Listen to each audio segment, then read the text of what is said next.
nkiriho. Amen. Yogana ijambo ryitwa gukiranukira mu mwambaro wambitswe n'igihe. Teme yanjye y'uyu mugoroba turaganira ku ijambo ryitwa gukiranukira mu mwambaro wambitswe n'igihe.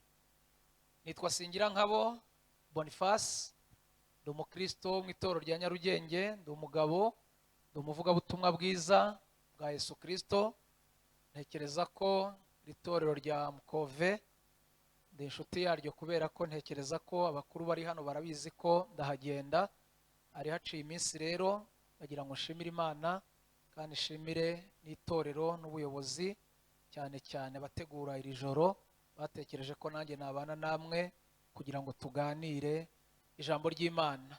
Nari mvuze ngo tuganire kuri aya magambo dusomye afite insanganyamatsiko cyangwa yitwa teme yitwa gukiranukira mu mwambaro wambitswe n'igihe. Sinzi ko mwafashe gusoma neza, ariko havuze ngo Farawo ahamagara Yosefu bamuhubura mu nzu y'imbohe, ariyogoshesha yambara indi myenda.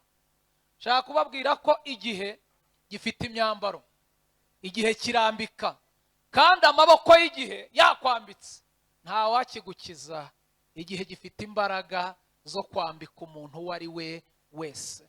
Nta mashuri wize ku buryo igihe kizanye ikote ryacyo utaryambara.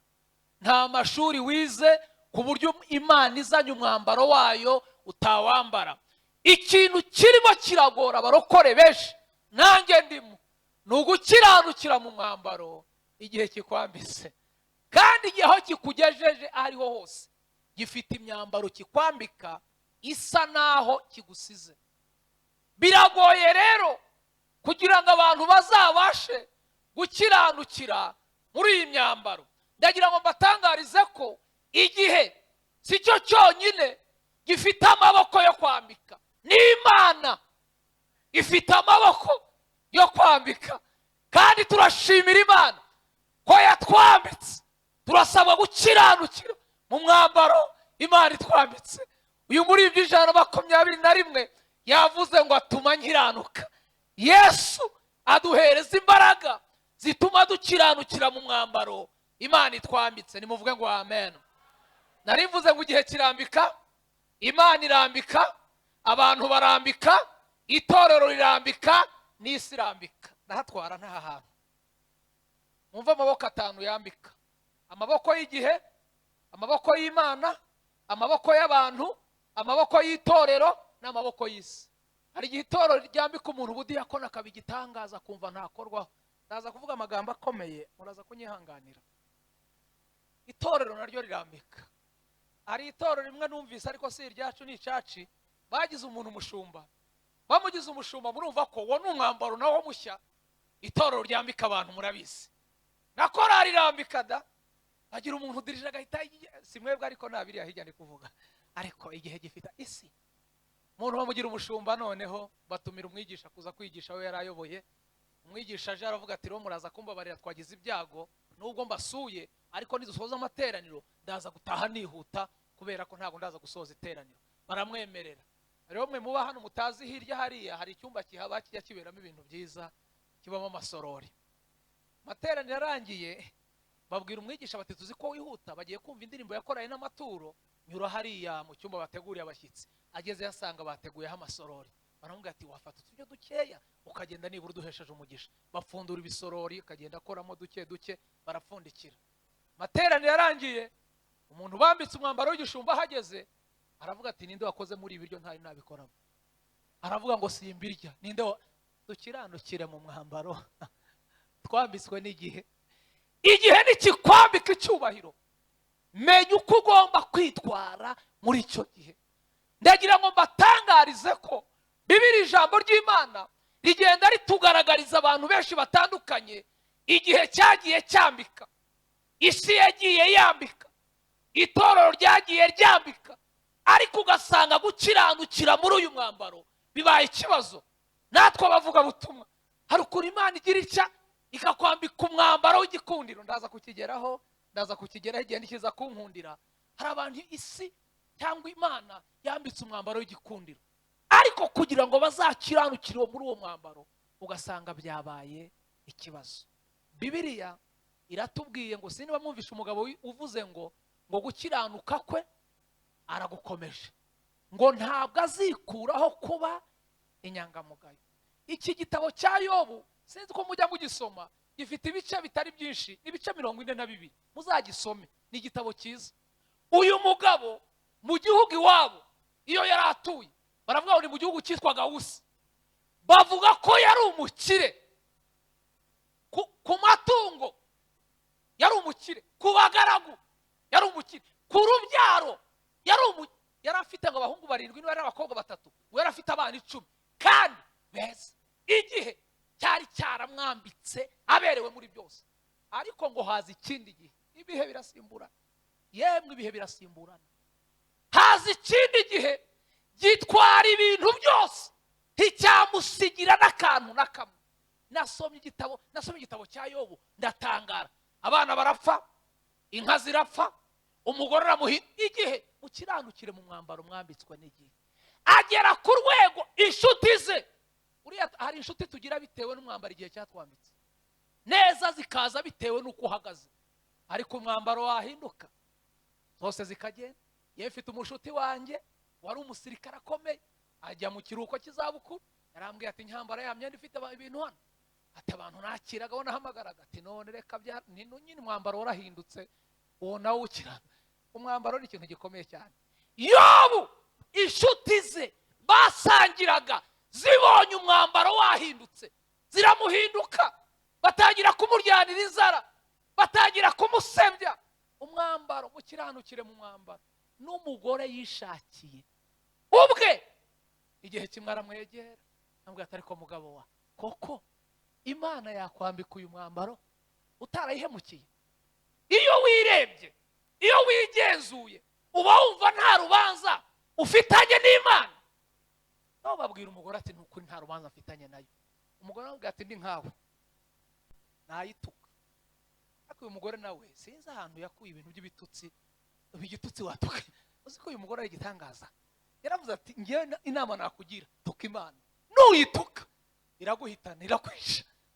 Yobu nawe atekereza igitutsi yayituka, abwira umugore ati ariko wa mugore we nawe sinzi ukuntu umeze. Arabwira ngo Imana uburyo watubeshejeho ntuyizi. Arabwira ngo mu biganza byayo harimo byose, harimo ubukire, harimo ubukene, harimo amazu, harimo ubugumba, harimo gukodesha. Mu biganza by'Imana harimo byose. Hari uturirimbo mwizanishe two kwiyorohereza, ngo afitiye byinshi, ngo harimo ibyiza gusa. Barababeshye, yaba ari byiza gusa nk'abandi mu nzu ya 8 nirukanka, muzaho nasengeye mwebwe. Mu biganza byayo ngo harimo ibyiza gusa, harimo n'amasomo itegurira abana bayo. Abwira umugore amubwira ngo mu biganza byayo harimo byose, kandi yiguhaye urakira. Yobu ngo yitekereje, arebye uburyo yaryaga, arebye uburyo yanywaga, arebye abantu bamusuraga, aravuga ati ariko ibintu umugore ashobora kuba ambwiye nta wabitekerezaho. Abateoloji bavuga ngo Yobu atuje, ngo yahise avuga ngo wampa Imana tukaburana. Niwe mugabo wajyanye Imana mu rukiko wenyine, yaravuze ngo wampa Imana ngewe tugahurira mu rubanza tukaburana. Imana iri mu ijuru iravuga ngo nihanganiye byinshi, ariko umuntu ushaka ko tuburana we sinamwihanganira. Ngo agiye kubona abo nimugezeho, iramubwira ngo Yobu urampamagaye tuburane? Mubajije wasubiza? Yobu ati napfusha abana 10, inka zashira nkabura icyo ngusubiza. Ati mbaza. Iramubwira ngo ndabona ufite ikirere kiri hejuru, kenyera nkubaze. Abahanga baravuga ngo mubajije ibibazo 60. Iramubwira ngo icyambere nkwibariza ni iki ngiki, njya kurema isi wari uhari, imfatiro zayo, inkingi zituma ikirere kidahura n'ubutaka zishinze hehe? Yobu ati nawe icyumbajije wayiremye ndahari, nibura mbwira nk'icya kabiri. Iramubwira ati okay, ati ngaho reka nkubaze icyoroshye. Aramubwira ngo nayo kuva wabaho wari wategeka ko bugacya? Ati mperuka ryama, ahubwo nuko sinzira nuko nkanguka ntabwo mbizi.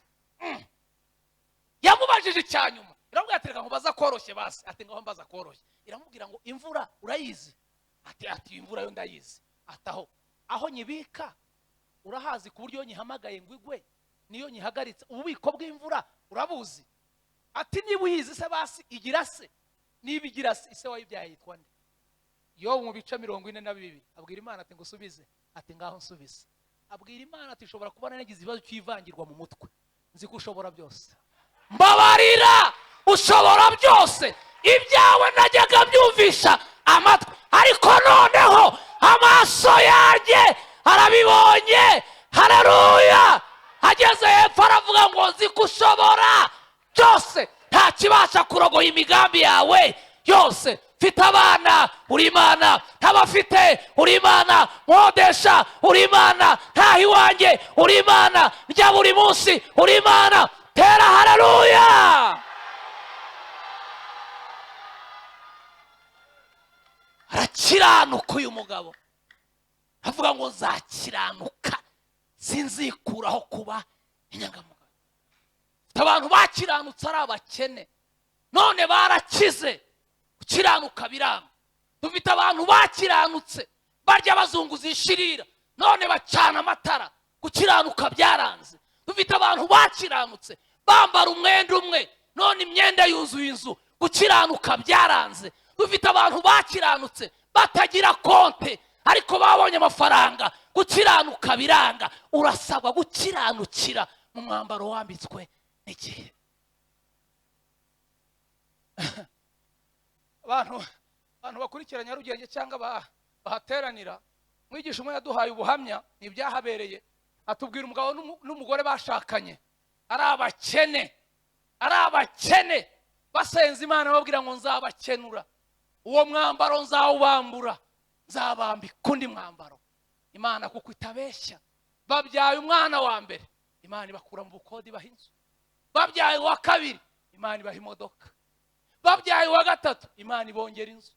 Babyaye uwa kane, Imana ibaha imodoka. Bamaze kubyara abana 4, inzu 6 ngo n'imodoka 4. Umugabo wicaranye n'umugore muri sara murebye, nabwira ngo iyo nkurebye mbona tutaberanye.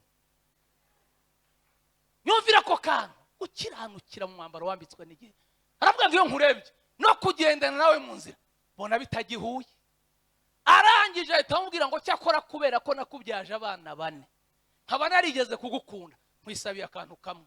Mu rugo rwacu, mu butunzi bwacu, ibintu byose bihari urabizi. Ndakwinginze, shaka ikintu kimwe ukunda kurenza ibindi, ugitware nishakira umwana tujyanye.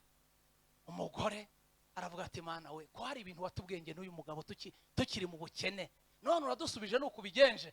Umugore w'umunyabwenge aravuga ngo niki natwara mu rugo? Nintwara inzu nzayiriramo, nintwara imodoka izahirimo. Nkora iki? Ajya gusenga ngo agitera ivi. Imana amubwira ngo urugo rwawe rurahari, aho ruzajye.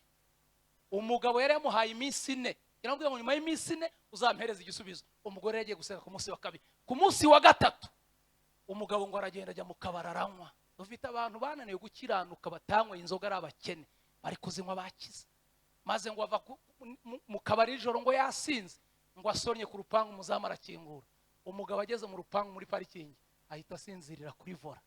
Umugore yibuka ko yigeze yumva imodoka itera ihoni, aravuga ati uyu mugabo ko naherutse yinje. Umugore ngo akubitaho amatiriningi aza muri parikingi. Yahageze asanga umugabo yasinziriye kuri vola.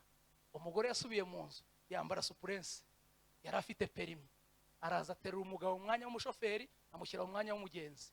Umugore abwira umuzamu ati kingura, umugabo yagize akabazo yarwaye, hengurira amujyane kwa muganga.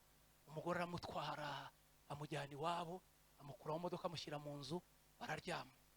Umugabo wicaye mu gitondo arebye parafo abona siwe. Abwira umudamu ati hano ni he? Umugore ati nakuzanye iwacu, uryamye iwacu. Wanzanye iwanyu? Wanzanye ute? Ati wari wamuhaye iminsi 4 umbwira ko nzareba ikintu nkunda mu rugo rwacu kurenza ibindi, nkagitwara.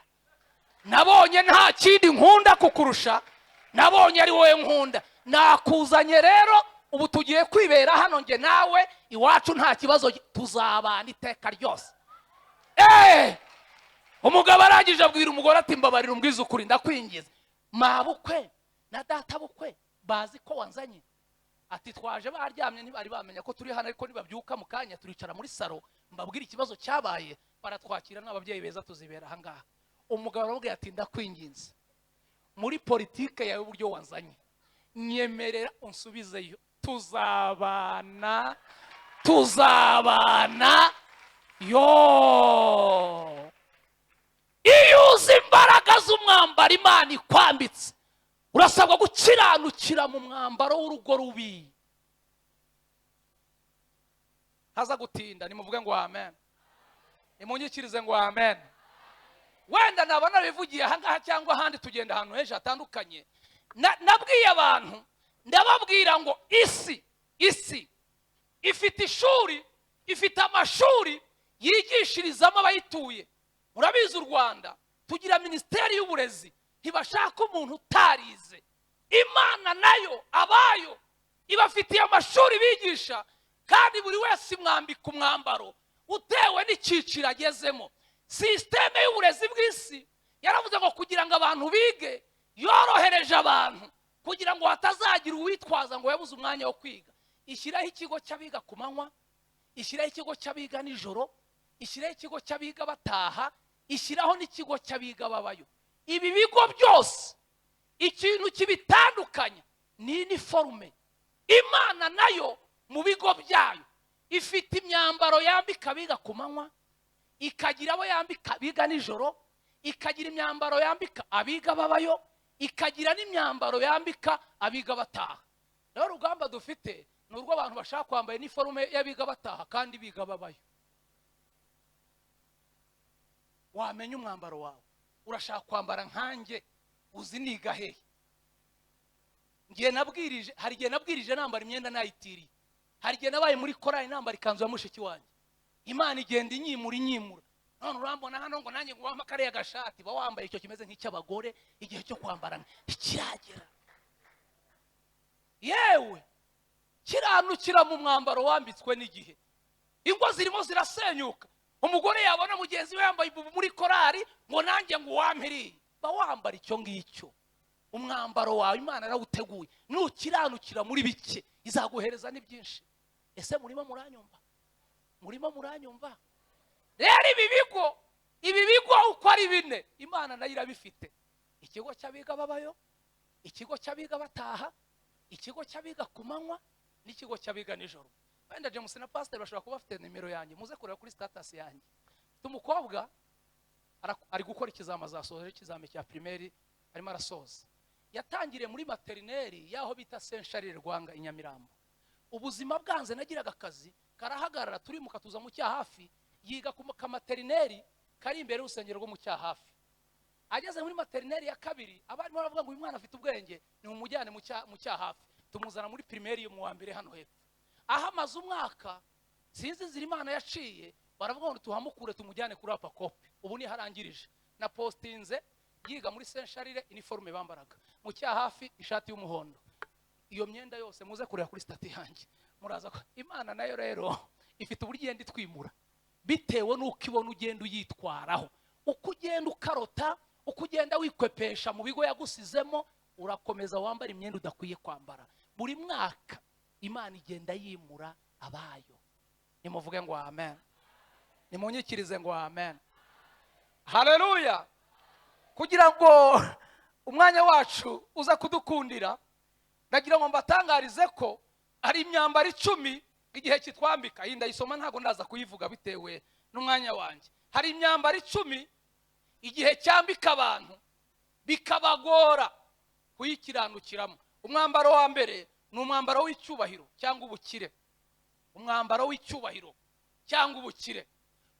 Si bose, hari ababigerageza, ariko umubare munini iyo umuntu yarakennye agakira, iyo umuntu yasuzugurwa akubahwa, usanga kenshi gukiranukira mu uyu mwambaro w'icyubahiro cyangwa w'ubukire bigora abantu benshi. Mfite experience, maze imyaka 10 mu mujyi wa Kigali. Nza abantu twasenganye mu cyumba cya Muhima, mu cyumba cya Kiruhura, mu cyumba cya Rubonobono, mu cyumba cya Bibare. Nza abantu twagiye dusengana. Umuntu yagira aga promotion kamwe cyangwa bamuzamura ku gaposte yabagaho neza, telefone yawe akayishyiraho kode, ukamuhamagara iminsi 2 akaba atakwitaba, wamwandikira ntagusubize, na agaposte gatoya gusa. Habaye iki? Kuba revera bikubuza gusangirira mugenzi wawe cyangwa hoya ngo ngiye ngo urwego rwa duce byemwe dukirano. Ese murimo muranyumva? Uwo mwambaro witwa icyubahiro cyangwa ubukire, Imana nibiguhereza uzakiranuke. Nimuvuge ngo amen. Umwambaro wa kabiri ni umwambaro witwa ubukene. Uyu rero ni hatari. Abo bakene gukiranuka byarabananiye, si bose ni ukwirirwa batuka abakire ngo abakire si abantu. Wagabanyije amagambo, wakiranukiye mu bukene bwawe. Ubu se wowe nukira bazavuga ngo iki? Nyaboneka umwambaro w'ubukene uhemuje abantu, gukiranuka biranze. Abantu barimo barafata amadeni baratazishyura, waragujije abantu bose. Gukiranuka ntaza kugira abo nkoma, se tuvuga ibintu ahantu bakadukurikira ati biriya bintu yari ukwiye kubivuga. Ariko nagira ngo mbatangarize ko Imana mu bantu izatabara, izadutabare n'abakene ibatabare. Kuko niba hari ikintu nabonye kibaho kigoye, ni ukuririmba ukennye, ni ukubwiriza ukennye, ni ukudiyakona ukennye, ni ugushumba ukennye. Ntawe ubyiha n'umwambaro Imana itwambika, nta n'ubihoramo. Icyo nyikundira, ifite uko ibigenza mu gihe gikwiye ikabikora. Ariko mu gihe Imana ibaye ikwambitse umwambaro w'ubukene, kiranuka. Imuvuge ngo amen. Umwambaro wa gatatu ni uw'ubupfubyi. Uyo ntago ndaza kuwutindaho. Umwambaro w'ubupfubyi, pfubyi ziri hano mwese ndabahumuriza, mukiranukira umwambaro w'ubupfubyi pe. Imana igirengera impfubyi, igize ikorera ubukwe, igize yigisha zikarangiza, igize ihereza icyo gukora. Iyo ukiranukiye mu mwambaro w'ubupfubyi, Imana iguhereza ababyeyi. Umwambaro wa kane ni umwambaro w'ubupfakazi. Yongera umwanya mababwiye abapfakazi bagiye bananirwa gukiranukira mu myambaro. Hari uwitwa Tamari mu bice 38 by'itangiriro, ni umugore wambitswe umwenda w'ubupfakazi ariko arawiyambura, yambara umwenda wa maraya, agusha uwitwa Yuda. Ndagira ngo mbatangarize ko kuba uri umupfakazi ntibiguhereza amahirwe yo gukora ibyaha. Urasabwa gukiranukira mu mwambaro w'ubupfakazi. Umwambaro wa gatanu, wa kane, gatanu ni umwambaro w'igikundiro. Ntago nza kuwutindaho. Hari abantu benshi igikundiro cyagushije, bagukomera amashyi ukumva uri umuntu udasanzwe kubera igikundiro. Gukiranuka bikakugora, ariko urasabwa niba ugeze mu gihe Imana ikwambitse umwambaro w'igikundiro. Kandi uwo mwambaro Imana irawufite igiwambika abantu, ndabihamya. Isi ikagukunda, isi ikakwambara, igikundiro Imana ikakiguhereza. Ni ikiguhereza, si umwanya wo kwirata, ni umwanya wo gukiranuka. Umwambaro wa gatandatu ni umwambaro witwa umwambaro w'amashuri. Uyu niwe ugezweho muri iyi minsi. Ushaka uburyo mujya kwiga kuko ishuri irakaze muri iki gihe. Umwambaro w'ishuri, umuntu arahabwa posta kubera amashuri yize, yaba dogiteri, yaba profeseri, yagira doktora, yagira lisanse, akumva yabikandagiza abantu. Reka da, kiranukira umwambaro w'amashuri. Urimo muranyumva? Umwambaro wa karindwi ni umwambaro w'ubukode. Ngo ndaza kuwutindaho, reka nkureke. Ni hatari, ba nyiri ibyondo ba Dandorodi babaye hatari. Umwambaro w'ubukode, kankureke. Habera byinshi mu bukode, ariko murasaba gukiranukira mu mazu y'abandi mwakagira Imana. Umuntu naguha inzu yisize irangi uyiryanduza. Kiranukira mu mwambaro w'ubukode. Umwambaro wa munani ni umwambaro wa kavukire. Umwambaro wa kavukire, aho umuntu avukira kumva yabikangisha abantu, kumva yabigira ibintu bidasanzwe, ariko wavuka hakomeye, wavuka horoheje. Urasabwa gukiranukira mu mwambaro wahuvukira. Dufite abantu bagiye bihakana iwabo kubera amateka. Hari n'abakora ubukwe bagashaka abandi babyeyi, ngo ngiye ngo umuryango mvukamo uriya muntu ngo sinamukiranukira ku babyeyi bawe. Umwambaro wa 9 ni umwambaro w'urushako, nawo singutindaho. Umwambaro wa 10 ntekereza ko ni umwambaro abantu benshi duhuriyeho. Ntekereza ko Imana igomba kudutabara kugira ngo tuwukiranukireho. Ni umwambaro witwa amasezerano y'iby'Imana yavuze. Kenshi usanga amasezerano y'abantu asohoye cyangwa atari yasohora, iyo abantu bacyambaye uyu mwambaro kugira ngo bazakiranuke biragoye. Iby'Imana yakubwiye nibisora, uzagerageze gukiranuka. Nimuvuge ngo amen. Nimuvuge ngo amen. Shaka kugera ku gice shaka kuza gusorezaho aho twasomye mu gitabo cy'itangiriro ibice 41, umurongo wa 14 n'uwa 42. Umurongo wa 42 wavuze ngo Farawo yiyambura impeta iriho ikimenyetso ku rutoki rwe, ayambika Yosefu ku rutoki, amwambika imyenda y'ibitare. Shaka kuza gusa imyenda y'ibitare myiza. Uyu muhungu witwa Yosefu yambaye amakanzu 7. Ndaza kuyavugaho nirukanka bitewe n'igihe cyanjye. Shaka kuvuga amakanzu 7 Yosefu yambaye n'uburyo yakiranukiyemo. hari umwenda umuntu yambara ukagorana kuwukiranukiramo, ariko uyu muhungu ni igitangaza. Utekereze kwamburwa imyenda, akambikwa imyenda yindi myiza itangaje. Yosefu, igitabo cy'Itangiriro kimutubwira nk'umwe mu bana 12 mu muryango w'iwabo aho yavukiye. Ashobora kuba yaravutse ari umwana wa 11. Iyo usomye niko Bibiliya igaragaza. Avuka muri situation mu buzima bugoye. Niba musoma Bibiliya, imyenda Yosefu yambaraga itandukanye niyo bene nyina bambaraga. Murabyumva neza? Yosefu iyo usomye amateka ye usanga ikanzu ya mbere yambaye ni ikanzu yambitswe na se. Ntabwo ndinjira muri detayi ngo turebe uko ikanzu se yayimwambitse, ariko umuntu wese uri aha ngaha umwenda wa mbere kenshi umuntu yambara awambika n'ababyeyi, awambikwa n'umuryango. Yosefu ise yamwambitse ikanzu kandi ari umuhungu. Yosefu akiranukira mu mwambaro, mu ikanzu yambitswe na se.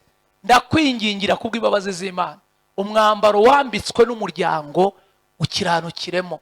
Ushobora kuba icyubahiro, ushobora kuba igisuzuguriro, ariko ukiranukiremo.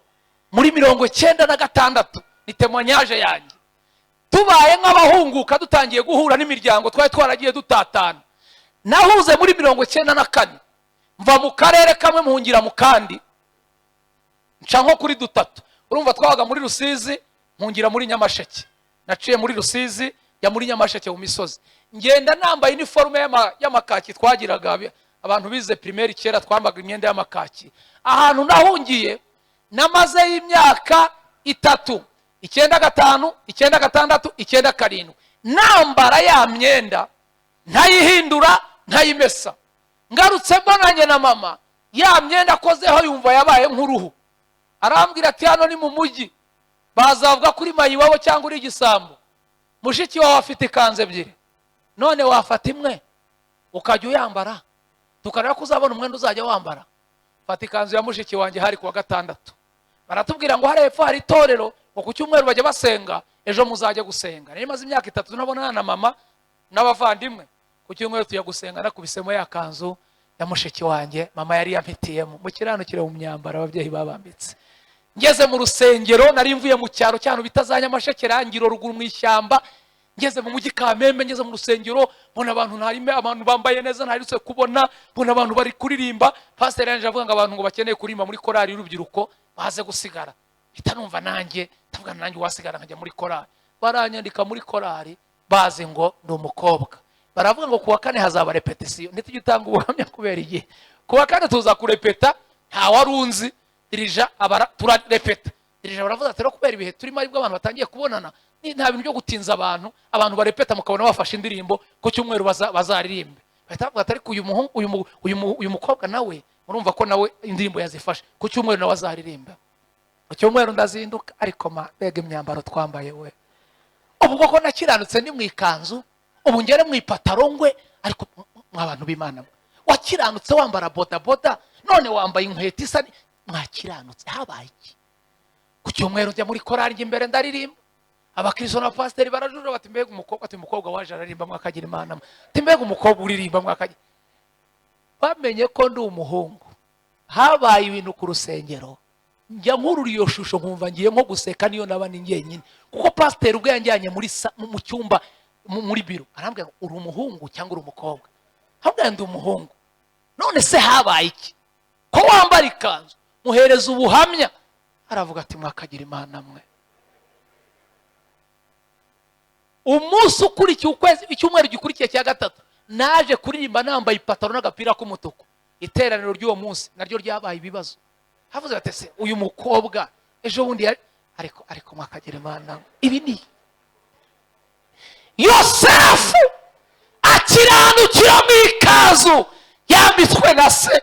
Iyi kanzu ntabwo za kuyitindaho. Ndagutangariza ko urasabwa kuba mu buzima ukiranukira mu myenda ya menshi, ugakiranukira mu ya make, ugakiranukira mu yo wahawe, ugakiranukira mu yo watiriye, ugakiranukira mu yo waguze. Umwambaro wambitswe n'Imana, umwambaro wambitswe n'igihe, urasabwa kuwukiranukiramo. Yosefu yarakiranutse mu ikanzu yambitswe na se. Nimuvuge ngo amen. Ikanzu ya kabiri ni ikanzu y'uburiganya yambitswe na bene se. Muzi ko bamutaye mu rwobo, ntago nza kuhatinda. Barangije bamwambura ikanzu se yamwambitse. Murabyibutse? Ikanzu bamwambitse y'uburiganya, bayisize amaraso. Murabyibutse? Iyi nayo ayikiranukiramo. Nimuvuge ngo amen. Gukiranukira mu mwambaro wambitswe n'igihe. Iyi kanzu ya kabiri yitwa ikanzu y'uburiganya yambitswe na bene se. Yaravuze uko byamera kose ngomba gukiranuka. Nyuma y'iyi kanzu hari indi. Niba nakiranukiye murambitswe na data, niyo nambitswe n'abavandimwe y'uburiganya, nayo ndayambara. Dufite abantu bagiye bahemukirwa nabo bavukana.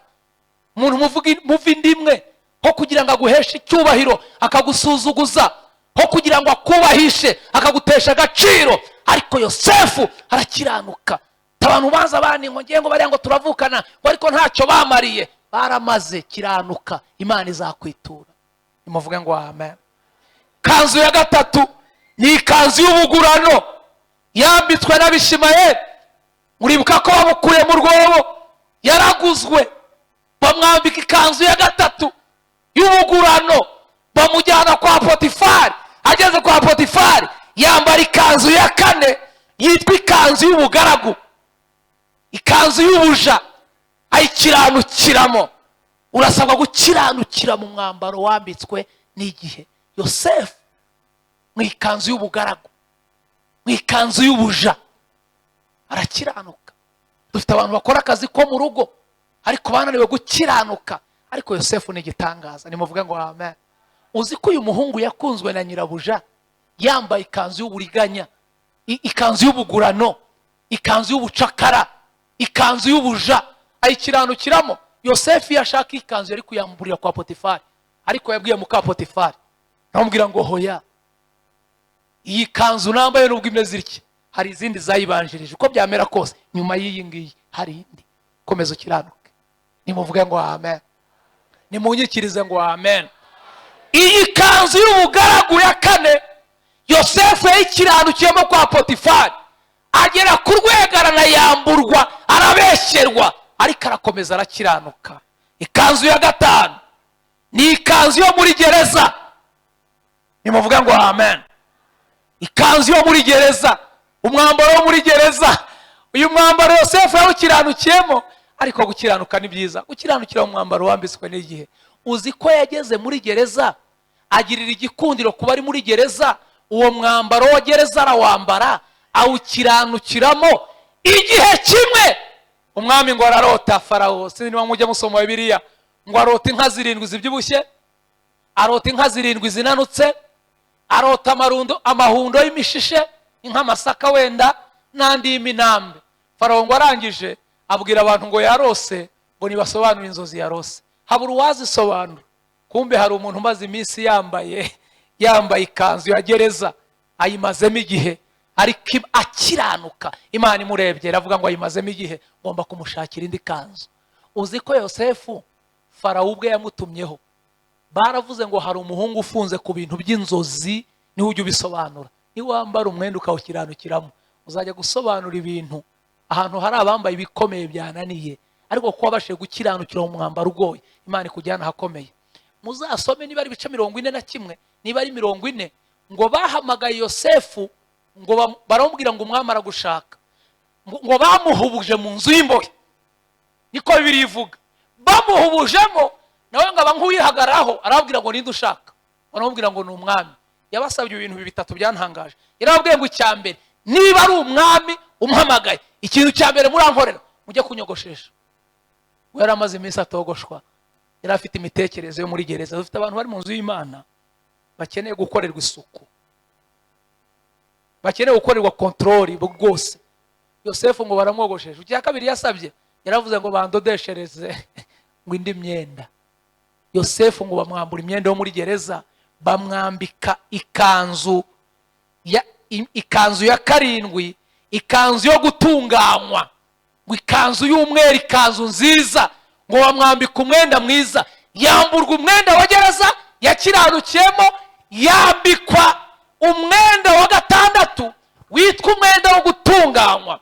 iyi kanzu yo gutunganywa barayimwambitse, ageze imbere ya Farawo, ageze imbere y'abari bari aho, bamukubise amaso barebye uko yambaye, batarazisobanura. hari umwenda utunguka ahantu wambaye, kavuga bati kabisa nuko yambaye, ntibamenye iyo umuntu. nawe utekereze biriya byenda byose yagiye yambara, ariko ageze ku mwenda ahinguka, abantu bakavuga bati kabisa uyu muntu arambaye kandi araberewe. hari aho uzagera babona amateka yarahindutse, ariko ntibazi urugendo wabanje kutambuka uko rungana. ahageze ngo asobanurire umwami inzozi, muzasome ibice 41 umurongo wa 38. Yosefu ngo yamaze gusobanura inzozi, umwami ngo ahita abwira abantu bose, arababwira ngo tuzabona hehe umuntu umeze nk'uyu urimo mwuka w'Imana. mutekereze kuva ku ikanzu ya se mugere ku ikanzu y'uburiganya, mutambuka aya makanzu yose agera ku rwego yambara umwenda wo gutunganywa. ikanzu ya nyuma yambaye ariyo tuza gusorezaho dusenga, ni ikanzu y'ubwami yambitswe na Farawo, n'iriya twasomye. izi kanzu, iyi myambaro yose uko ari 7 Yosefu yambaye yayikiranukiyemo. ni iki kiri gutuma tuba mu murimo w'Imana? ni iki kiri gutuma amasezerano asohora, ariko ugasanga rimwe na rimwe ukiranukira mu myambaro twambitswe n'ibihe bitugora? kasoreze kuri aka ngaka. ese turi kumwe? nimuvuge ngo amen. nimuvuge ngo amen. niba ari ugukura, niba wenda ari uburambe cyangwa umuntu aba afite, hari ngera mu iteraniro nkabona ibintu ndi kwigisha bimeze nk'ibiremereye abantu batari kubyumva, ariko nakica nabona abandi bigisha, nkabona abantu banyeganyeze bagize, ngiye nagira nkabona mwese byaragenze gute? menya mvuga ibintu biremereye ukuntu, simbizi, niba byumvikana cyane simbizi. reka mbabwire ko gukiranukira mu mwambaro umuntu yambitswe n'igihe, hari indi myambaro Imana itegurira abantu ibakuye mu bambitswe n'igihe, Imana ikabambika iyo yiteguriye. kandi imyambaro Imana itwambika irusha imbaraga iyo twambikwa n'igihe, irusha imbaraga iyo twambikwa n'abantu. iyi myambaro Imana itwambika iratubera, iduha igikundiro, iduha gukiranuka, ikaduhereza ubwiza bw'Imana, kubera ko twakiranukiye muri bike no muri byinshi. Imana iduha gukiranuka. nimuvuge ngo amen. nkoresha ingero z'ubuzima twagiye tunyuramo kugira ngo mubashe kubyumva. ni ukuri mukiranuke. Imana igihindura imyambaro, igihindura amateka, igihindura ubuzima. iyo tuyikiranukiye biratugora, ariko birashoboka. muri 2018 nabaga hano mu cyahafi. muri 2018 bantumiye kuri televiziyo imwe gutanga ikiganiro. twarimo twibuka ku nshuro ya 26 cyangwa na 7 jenoside yakorewe abatutsi mu mwaka 1994. hari ibiganiro bikunda guca ku mateleviziyo n'amaradiyo. bantumira mu kiganiro kimwe cyitwa guhumuriza, barambwira ngo nze gutanga ikiganiro kuri televiziyo. ndebye mu myenda ngira, mbona ntago ngira ibara rya silver. muzi ko mu gihe cyo kwibuka kwambara imyenda ijya gusa n'ivu. ndebye muri costume zanjye mbona nta costume ya yivu ngira. ndavuga ndajya kuri televiziyo nambaye irihe kote. nibuka ko bajya bakodesha amakote. bitambaza umuntu dusengana mu gakiro, namubwira nti nta muntu waba uzi ukodesha imyenda. arambwira muri City Plaza hari umurimbyi yo muri korali Nyarugenge ukodesha imyenda y'abageni, kanguhe nimero ze ugende umubwire ikote ushaka. ndagenda njyayo, ninjira muri City Plaza, baramundangira amahe, nsanga ndamuzi, ndamuramutsa. arabona umukozi w'imakuje hano se, naje gushaka ikote nzajyana kuri televiziyo. bantume mu kiganiro, kandi muri iki gihe twambara imyenda ijya gusa n'ivu. nagira ngo niba iryo kote murifite mumbwire amafaranga rikodeshwa. arambwira amakote bajyana kuri televiziyo arahenda cyane, ni amakote yambara abayobozi, turikodesha 50 ku munsi.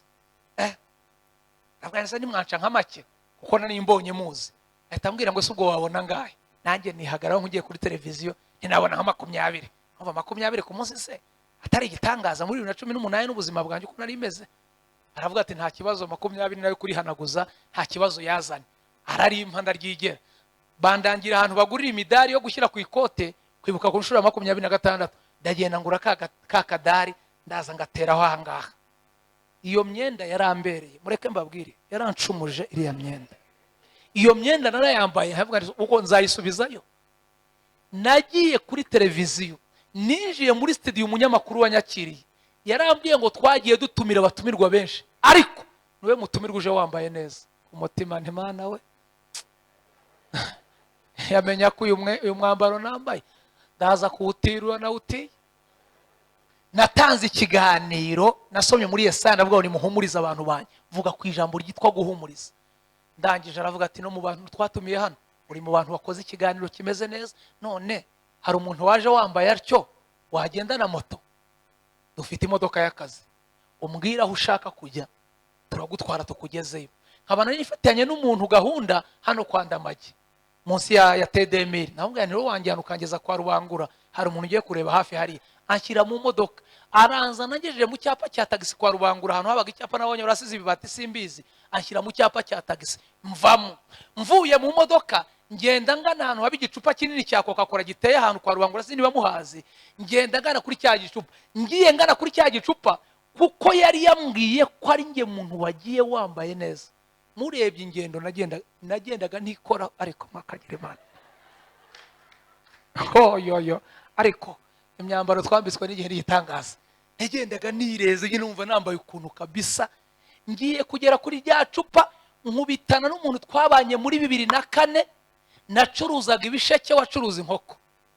Anurutse imbere aramenya, nge sinamumenya kubera imyaka yari ishize, aza ndeba, aza ntumbiriye kubera ukuntu nanjye nyine ndi kumva ukuntu nambaye, urumva nagenda nareba ku ruhande ukuntu angeze iruhande arebye uko ndeba nuko nambaye, kundamutsa biramunanira, acantandamukije arandepasa. Ageze inyuma aravuga ati ariko si Boniface nabaciyeho ntamuramukije, arongera aranzenguruka ajya kunturuka imbere. Ndebye isura ndikanga, mbona uyu muntu ari mubonye mu maso yanjye, ndavuga nibi. Ngiye kumugera iruhande ahita nyitanga imbere, arambwira ngo mwanyemerera nkabaramutsa. Nituramutse ariko igitangaza kiragwira, Yesu we araturamutsa nijwi rutuje, ahita avuga ati nose mu byukuri ntabwo nibeshye, ni mwebwe nitwebwe. Igihe kiragutubura mukaba igitangaza. Ndabwira ngo nitwebwe, arambwira nose mu byukuri ntabwo wamenye, ntabwo ndi kukumenya. Arambwira ati uri Boniface? Yego ndiwe. Wacuruje ibisheke? Yego. Ikamembe mukadasomwa? Yego.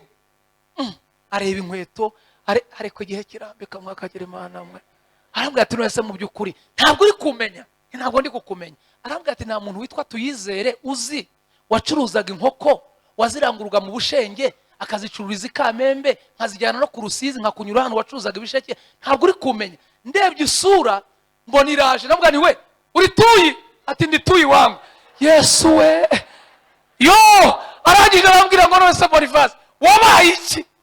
Ni igihe wangu, igihe gifite imbaraga, urasabwa kugera ku rwego Imana iguhaye imodoka kiranuka, ugenda n'igare kiranuka, ugenda na moto kiranuka, ugenda n'amaguru kiranuka, utaha iwawe kiranuka, warabyaye kiranuka, utarabyara kiranuka. Gukiranukira mu mwambaro wambitswe n'igihe. Muranyemerera tubwire Imana ko dukeneye imbaraga zo gukiranukira mu gihe turimo? Murazikeneye barokore, banyetorero, reka dukiranuke. Sizi impamvu abakristo, sizi impamvu abarokore Imana ikugera itugirira neza, ibihe byiza bikagenda biducika bituvamo. Habaye iki? Niki cyabaye? Unyemerere dusenga. Yosefu yatubereye intangarugero, yarakiranutse. Yobu yarakiranutse. Ba Daniyeli ntabwo tubavuze ngo tubabwire abahungu bakiranukiye imbere y'inyama, bakarya ibishyimbo, bakanywa amazi, barakiranuka. Ba Esiteri nta mugabo mwibutse wabaga ku irembo, ninde? Umugabo wabaga ku irembo wambaraga imyenda y'ubuzamu, muramwibuka uriya muhungu Hamani? ngo abwira umwami ngo umuntu umwami akunze ariko imyambaro iragwira, wenda mugirane kwera. Hamani yari afite umwambaro wica agakiza, ariko umugabo wihanganiye umwambaro wo kwirembo ngo bamwambike ariko uyu muhungu nawe ni igitangaza, ngo bamwambura umwambaro w'ubuzamu, bamwambika umwambaro w'icyubahiro, ngo bamunyuza mu murwa yambaye ariko Imana ikumpere gukiranukira mu mwambaro wambitswe n'igihe. Unyemerere muhaguruke usenge, nyemerere duhaguruke usenge. Uko ubayeho urabizi, ibyo ukora urabizi, ibyo uvuga urabizi, umwambaro wambaye urawuzi, ariko muri uyu mugoroba nari ngutumweho, nari mpawaye amagambo ngo nze mbabwire abakristo ba Mukove, abakristo ba ADEPR, abadukurikiye online, narije kubabwira ngo ibihe ntibikakumare imbaraga z'umutima. Kiranuka geze kugupfa, yaguhamagaye izakugirira neza. Duhe Imana icyubahiro, turambura ibiganza. Haleluya, haleluya. Zariri bisha impundu nyinshi agaki kankuya abi uko ndushaho kumwegera, amaso yanjyaraho, anzirikiye ku birenge bye, numva amagambo ankomeza, mutima wanjye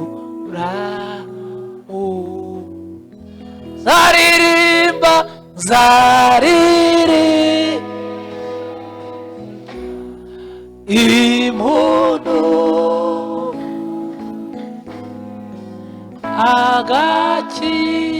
agakiza ke kankuya habi, uko ndushaho kumwegera, amaso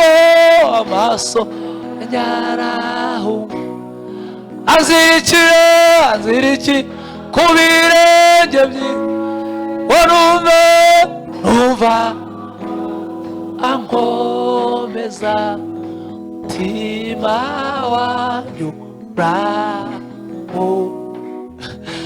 Haleluya! Wakoze kuza kumva amagambo aruhura. Uyu mugoroba ni umugoroba wateguwe kugira ngo tujye tuza twegere twumva amagambo aturuhura. Twakira umushumba, dukomere Imana amashyi menshi cyane, azatubwirira Imana ngo dukeneye imbaraga zo gukiranukira mu mwambaro twambitswe n'igihe. Yesu abahe umugisha. Amen. Twongere Imana amashyi menshi cyane, twishimire. Ndagira ngo dusenge Imana kandi tugusengere wowe.